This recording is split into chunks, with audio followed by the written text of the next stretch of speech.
그러나 너희는 택하신 족속이요 왕 같은 제사장들이요 거룩한 나라요 그의 소유가 된 백성이니 이는 너희를 어두운 데서 불러 그의 기이한 빛에 들어가게 하신 이의 아름다운 덕을 선포하게 하려 하심이라.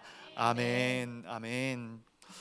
오늘도 주님의 거룩한 존전으로 달려나온 우리 성도님들을 진심으로 환영하고 축복합니다. 2023년을 위한 다니엘 세일의 특별 새벽 기도회가 오늘 새벽까지 진행이 되었습니다. 영상으로 참여하신 분이든 또 교회에 나와서 함께하신 모든 분들이든 함께하신 모든 분들에게 하나님의 거룩하심과 하나님의 크신 은혜가 부어졌을 줄로 믿습니다. 오늘 계속해서 베드로전서 말씀을 통해서 함께 나누고자 합니다. 지난번 설교는 제가 금요 심야 기도회 때 설교를 했었거든요. 그래서 혹시 제목 기억나시나요? 할렐루야. 예, 감사합니다. 또 한 번 더 해도 될 것 같아요. 거룩한 나그네라는 제목으로 제가 말씀을 전했었습니다. 그리고 오늘 말씀의 제목은 거룩한 제사장이라는 제목으로 함께 말씀 나누기를 원합니다. 지난 설교에서 하늘 소망을 가진 거룩한 나그네들, 그것이 바로 우리다라고 말씀을 드렸어요. 우리는 그래서 이 땅을 스치듯이 지나가는 사람들입니다. 그런데 이 땅의 메인이 된 사람들, 이 땅의 메인으로 살아가고 있는 사람들은 이 땅의 거룩함을 만들어낼 수가 없고 거룩을 결심할 수가 없어요. 그리고 하나님께서 원하시는 이 제사장으로서의 삶을 살아가기도 힘듭니다. 그래서 역설적이긴 하지만 거룩한 나그네 된 우리들이 거룩한 제사장으로서 쓰임을 받게 되는 것이죠. 오늘 제가 9절 말씀만 같이 읽었지만 1절부터 10절까지의 말씀을 통해서 함께 나누기를 원합니다. 첫 번째, 크게 두 부분으로 나누기를 원하는데 첫 번째로는 이겁니다. 갓난 아기들이 되라, 갓난 아기들이 되라입니다. 본문 1절의 말씀 한번 같이 읽어보도록 하겠습니다. 본문 1절입니다. 시작. 그러므로 모든 악독과 모든 기만과 외식과 시기와 모든 비방하는 말을 버리고. 아멘. 1절의 시작에 그러므로라고 시작을 하고 있어요. 1장 맨 뒤에 부분부터 이어지는 것이죠. 거룩한 나그네는 하나님의 말씀으로 살아간다에 이어서 되어지는 말씀입니다. 그러므로 세상적인 악독과 기만과 외식과 시기와 비방은 버리는 것이 마땅하다라는 것이에요. 우리들에게 있어서 선택해야 할 것과 포기해야 할 것은 명확합니다. 우리는 혀의 권세로 살아가는 사람들이 아니에요. 우리는 말씀의 권세로 살아가는 사람들입니다. 그것이 이 세상과 구별되어지는 가장 큰 특징인 것이죠. 그래서 예수님을 믿고 변화된 사람들의 특징 가운데 가장 두드러지는 것, 가장 확연하게 나타나는 것은 바로 언어의 변화인 것이죠. 그래서 그 사람의 언어가 변화되었다라는 것은 그 사람의 마음이 변화되었다라는 것이고 그 사람의 존재가 변화되었다라는 것을 의미합니다. 부끄러운 제 과거의 일이지만 저는 굉장히 방황하는 청소년기를 보냈습니다. 물론 제가 어려서부터 목회자로서 살아야겠다라는 결단을 했어요. 그러나 이 결단이 저의 청소년기의 방황을 막아주지는 못했어요. 그래서 제가 말씀을 준비하면서 저희 청소년기의 생활을 한번 돌아보건데 입이 굉장히 걸었던 것 같아요. 걸었습니다. 과거를 미화시키려고 하면 안 되죠. 걸었습니다. 말의 시작과 끝이 욕이었어요.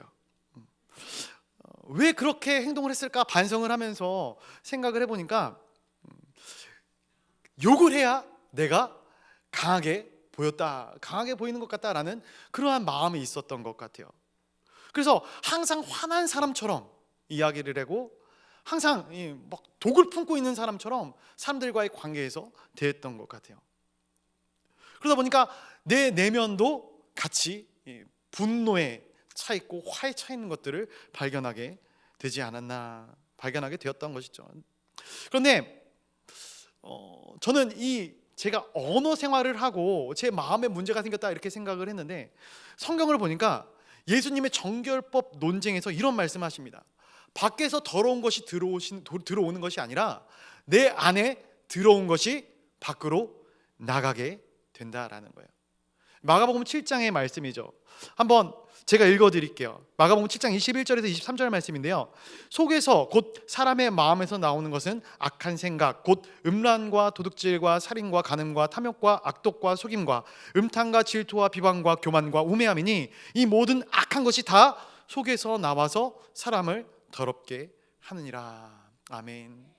이 말씀을 제가 묵상하면서 생각을 해보니까 제 마음이 죄로 인하여서 완악해지고 하나님을 멀리 떠나서 말씀을 묵상하지 않고 그러한 삶을 살다 보니까 자연스럽게 제 삶의 언어들이 악한 언어들로, 타락한 언어들로 나오게 되더라는 것이죠. 그렇기 때문에 혹시라도 우리 가운데 언어의 습관이 아직까지 부정적인 언어, 거짓된 언어, 공격적인 언어를 사용하시는 분들이 계시다면 이것은 말을 바꿔서 될 문제가 아니다라는 거예요. 무엇을 바꿔야 됩니까? 우리의 마음을, 우리의 속을 바꿔야 한다라는 거예요. 베드로가 그 이야기를 하고 있는 것이죠. 이렇게 권면을 해놓고선 2절에 뭐라고 이야기를 하냐면, 우리 2절 말씀도 한번 같이 읽어보도록 하겠습니다. 2절입니다. 시작. 갓난 아기들같이 순전하고 신령한 젖을 사모하라. 이는 그로 말미암아 너희로 구원에 이르도록 자라게 하려 함이라. 아멘. 아멘. 사랑하는 성도 여러분, 하나 여쭤보겠습니다. 우리 사랑하는 성도님들은 구원을 얻은 백성들이십니까? 네, 맞습니다. 우리는 이미 구원을 확증받은 하나님의 거룩한 성도요, 백성들임을 믿습니다. 그런데 오늘 이 2절 말씀에 보니까 우리가 이미 구원을 받았는데 이 2절 말씀 후반절에 뭐라고 이야기를 하고 있어요? 구원에 이르도록 자라게 하려 한다라고 이야기를 하고 있어요. 이게 무슨 말인가? 이미 우리는 구원을 받은 하나님의 백성들, 하나님의 자녀들이지만 그 하나님의 자녀다운 삶을 살 수 있도록 우리를 성장시키기 위해서는 순전하고 신령한 젖이 필요하다라는 것을 이야기하고 있는 것이죠. 우리의 영혼을 살찌우고 우리의 삶을 거룩하게 변화시켜가는 거룩한 양식이 필요하다라는 거예요. 그렇다면 그 양식이 무엇인가? 이것에 대해서 1장 후반절에 이야기하고 있는 것이 무엇이냐면은 항상 있고 항상 살아있는 하나님의 말씀이다라고 이야기를 하고 있는 것이죠. 그래서 이 말씀에 대해서 이 2절에 뭐라고 이야기를 하고 있냐? 3가지, 신령하고 순전한 것, 그리고 사모하라라고 이야기를 하고 있어요. 한 가지씩 좀 살펴볼게요. 첫 번째, 하나님의 말씀은 신령하다라는 것이죠. 신령하다. 그렇다면 신령하다라는 것이 무슨 말일까요? 신령하다. 요즘 이 신령하다라는 말을 잘 안 쓰는 것 같아요. 신령하다. 사전적 정의를 찾아보니까 신비하고 초자연적인 기운이 있다. 이게 신령하다라고 이야기를 하고 있어요. 많은 성도분들이 이 신령한 것들을 사모하는 그러한 경향성이 있다는 것을 저는 압니다. 보게 돼요. 그리고 이러한 신령한 경험을 사모하고 쫓아다니는 그런 분들을 보게 됩니다. 그래서 예언이나 신유나 기적 같은 것, 하나님 나에게 이러한 이 신유의 은사가, 아니 이런 기적의 은사가 내가 신앙생활을 하면서 한번 보게 된다면 내가 말씀을 여러 번 읽는 것보다 더 확실하게 하나님을 믿을 수 있을 것 같은데, 이렇게 이야기를, 이렇게 어떤 고백을 하는 것이죠. 물론 이런 신유나 예언이나 기적들이 없다라는 것은 아니에요. 있을 수 있습니다. 그런데 오늘 본문에서 증거하기는 가장 신령한 것이 그것이 아니다라는 거예요. 가장 신령한 것이 무엇이라고 이야기를 합니까? 바로 하나님의 말씀이다라고 이야기를 하고 있는 거예요. 즉 신령한 것을 다른 데 가서 찾지 말아라라는 거예요. 사랑하는 성도 여러분, 한번 생각을 해봅시다. 베드로는 어떤 사람입니까? 예수님 옆에서 붙어서 예수님이 행한 기적들을 다 목격했던 사람이에요. 죽었던 사람이 살아나요. 안진뱅이가 일어나요.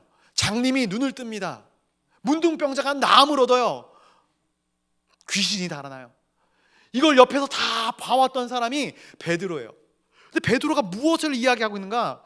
하나님의 말씀이 가장 신령한 것이다, 이렇게 얘기를 하고 있는 거예요.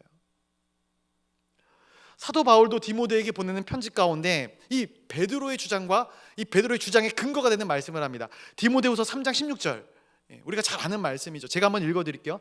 모든 성경은 하나님의 감동으로 된 것으로, 하나님의 감동으로 됐다라는 거예요. 교훈과 책망과 바르게 함과 의로 교육하기에 유익하다. 성경 자체가 하나님의 감동으로 되어졌다라고 이야기를 하는 거예요. 사랑하는 성도 여러분, 말씀의 씨앗 안에 강력한 성령의 역사가 농축되어져 있는 것이에요. 그래서 가장 이 신령한 체험은 말씀 체험입니다. 그래서 우리가 말씀을 들을 때, 말씀을 읽을 때, 말씀을 묵상하고 연구할 때 가장 강력한 성령의 임재를 경험하게 되는 거예요. 저 역시도 그렇습니다. 저 역시도 하나님의 말씀 가운데 이게 살아있는 말씀이구나 라는 것을 가장 강하게 느끼는 때가 언제냐면은 제가 말씀을 준비할 때예요.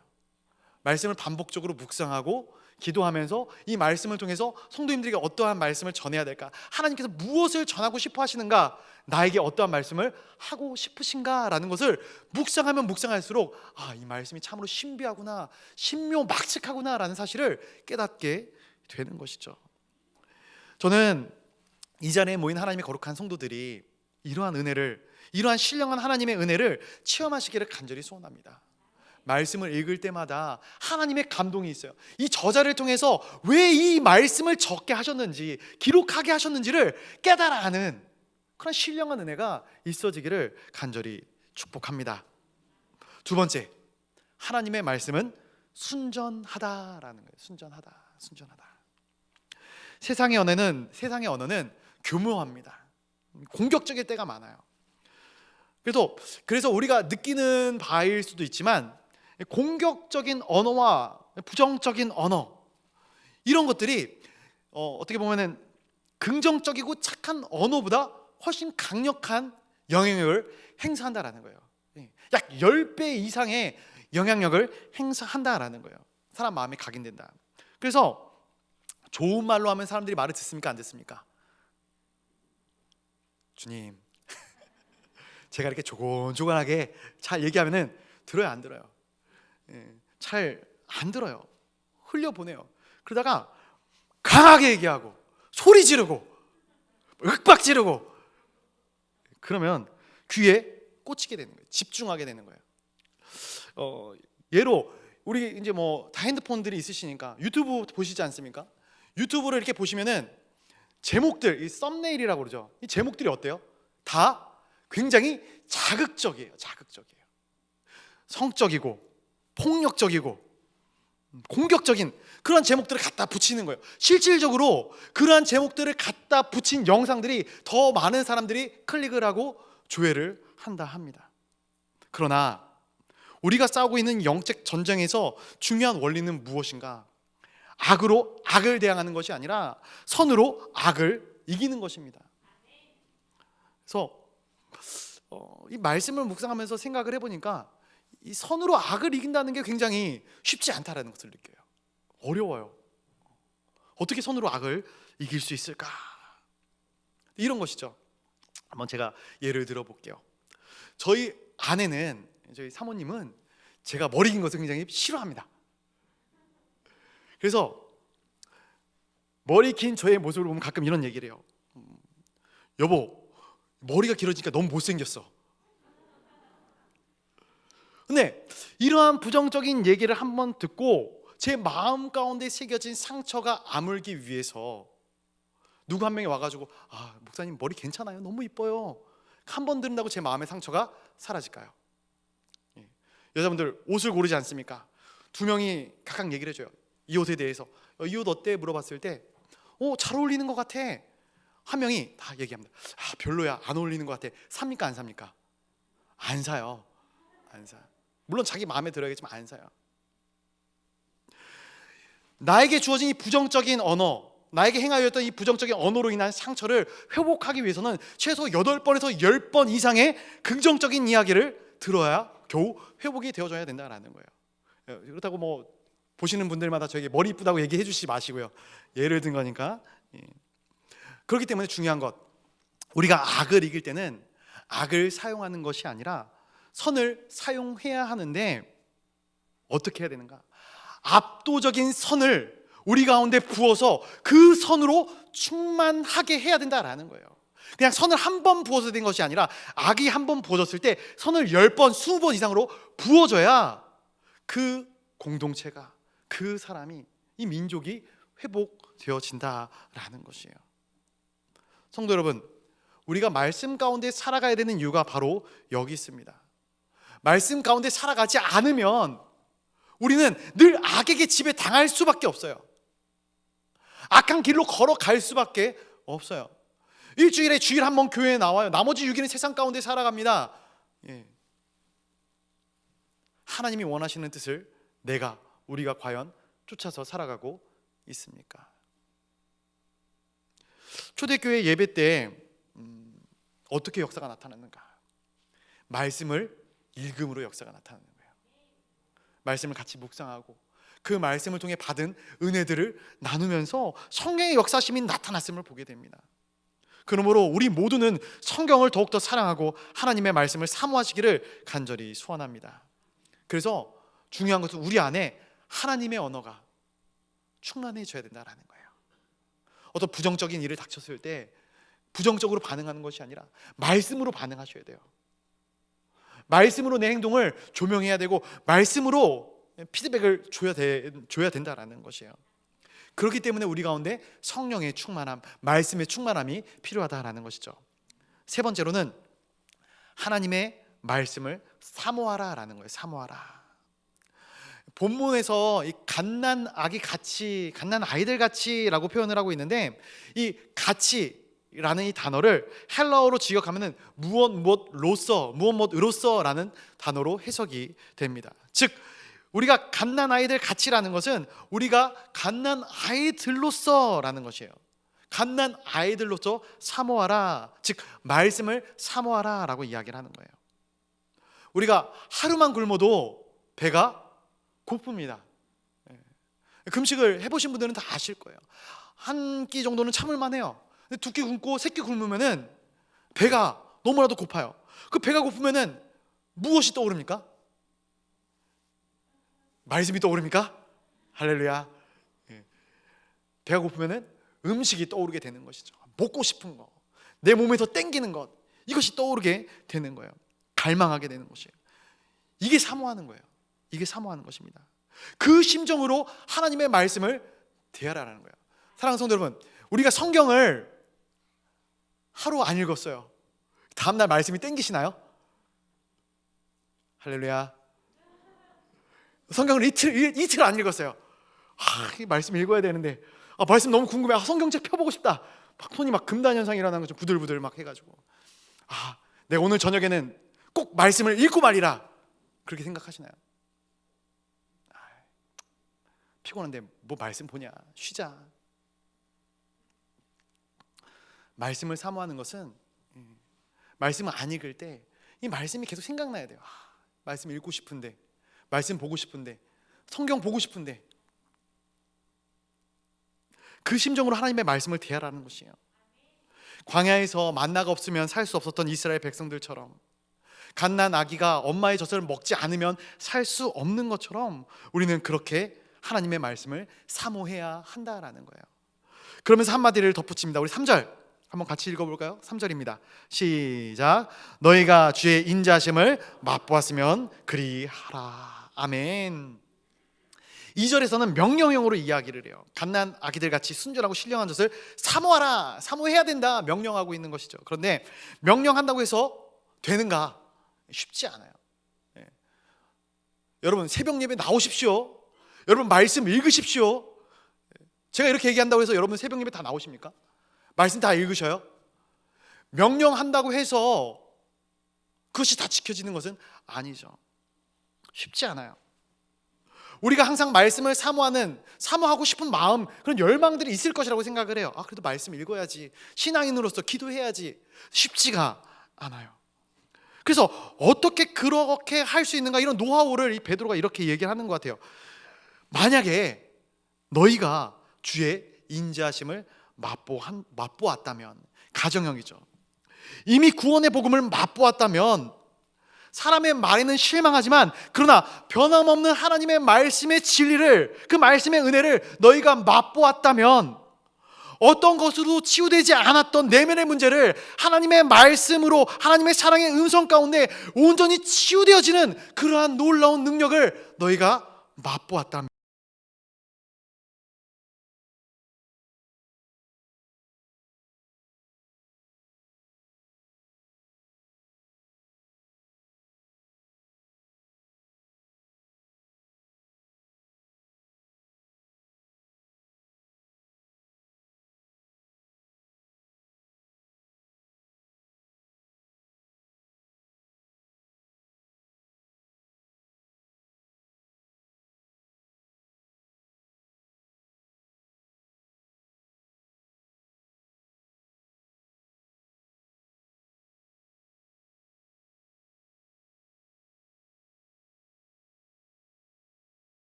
결국 네 번째로 예수님은 그를 거부하는 자에게는 거치는 돌,